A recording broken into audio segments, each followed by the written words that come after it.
Saya rasa agak kesal kerana bajet 2025 tidak memberi tekanan yang cukup terhadap usaha tempatan banjir di Kuala Lumpur. Pada 14 Oktober, itu minggu lepas, Speaker Dewan Rakyat kita terpaksa menangguh sidang parlimen selama 30 minit kerana ramai anggota jemaah menteri dan ahli parlimen tidak dapat masuk ke parlimen kerana banjir kilat berlaku di Kuala Lumpur dan malah melibatkan jalan masuk ke parlimen.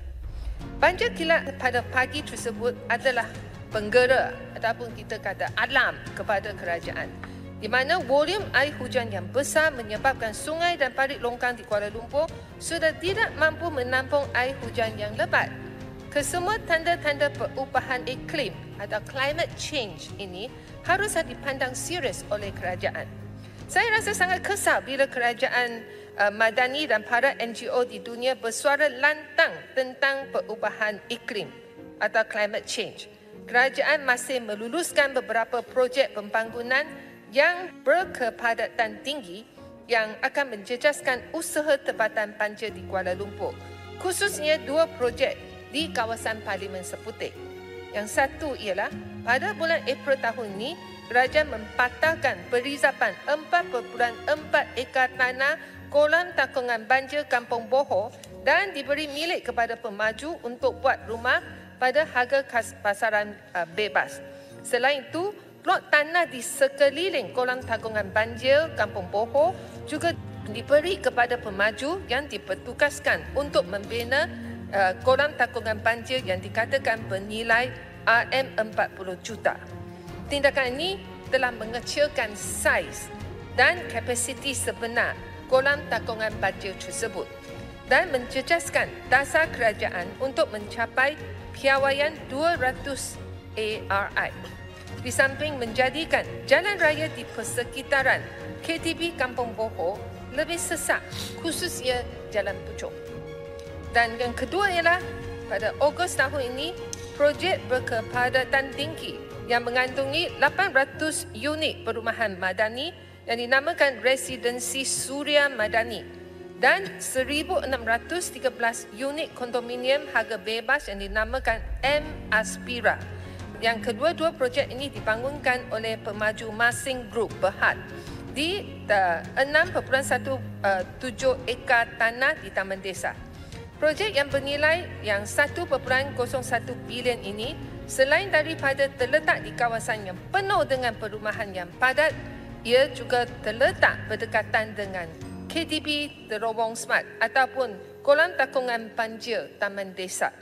Soalan saya ialah, memandangkan perubahan iklim telah banyak menjejaskan banyak tempat di dunia termasuk Malaysia, kenapakah kerajaan masih meluruskan projek yang berdensiti tinggi di tempat sekeliling kolam takungan banjir? Kenapakah agensi yang mempunyai kepakaran teknikal yang penting seperti Jabatan Pengairan dan Saliran JPS tidak memainkan peranannya untuk menghalang projek-projek tersebut diadakan di persekitaran kolam takungan banjir dua-dua tempat yang saya sebutkan tadi? Atau yang dipertua, mengikut bab 6 berkenaan Kementerian Wilayah Persekutuan dalam Laporan Audit Negara tahun 2020, 6 keping tanah kolam takungan banjir di Kuala Lumpur telah diluruskan pemberi milikannya bagi tujuan pembangunan, iaitu KTB Batu, KTB Nanyang, KTB Delima, KTB Taman Wahyu, KTB Batu 4.5 dan KTB Taman Desa. Kesemua tanah KTB yang dikeluarkan daripada berizapan kolam yang asal adalah digunakan untuk membina projek pembangunan yang berkepadatan tinggi. Tindakan kerajaan ini telah menyebabkan saiz takungan banjir di kolam-kolam tersebut telah pun dikecilkan. Saya merasa kesal pihak PDG Wilayah Persekutuan Kuala Lumpur, DBKL dan Pesuruhjaya Tanah yang diketuai oleh Ketua Setiausaha Negara masih terus mengingkari teguran daripada Kedua Audit Negara dan terus meluruskan projek berkepadatan tinggi di tepi kolam takungan banjir Kampung Boho dan kolam takungan banjir Taman Desa di kawasan Parlimen Seputih. Sehubungan dengan itu, saya juga ingin minta pihak Pesuruhjaya Tanah Persekutuan PTP, PDG WPKL dan DBKL untuk tidak lagi menjual tanah institusi di Kuala Lumpur sebelum perwataan PTKL 2040. Saya di sini saya ingin membangkitkan di satu keping tanah yang diresap sebagai balai polis di Taman Desa, ia memang dizonkan sebagai, diwakilkan sebagai balai polis dalam PTKL 2040. Ia adalah dijual baru-baru ini, beberapa bulan yang lepas, di mana saya difahamkan pihak polis pun tidak tahu tanah yang dizonkan untuk dijadikan balai polis di Taman Desa dijual tanpa pengetahuan mereka. Saya ingin minta yang pihak kerajaan hentikan kesemua praktis ini kerana ia akan menjejaskan kesejahteraan di satu kawasan kediaman di Kuala Lumpur. Selain itu, saya berharap kerajaan memang ambil serius tentang isu-isu yang saya bangkitkan. Pada tahun depan, Malaysia adalah pengerusi ASEAN dan juga pada tahun 2026, tahun melawat Malaysia.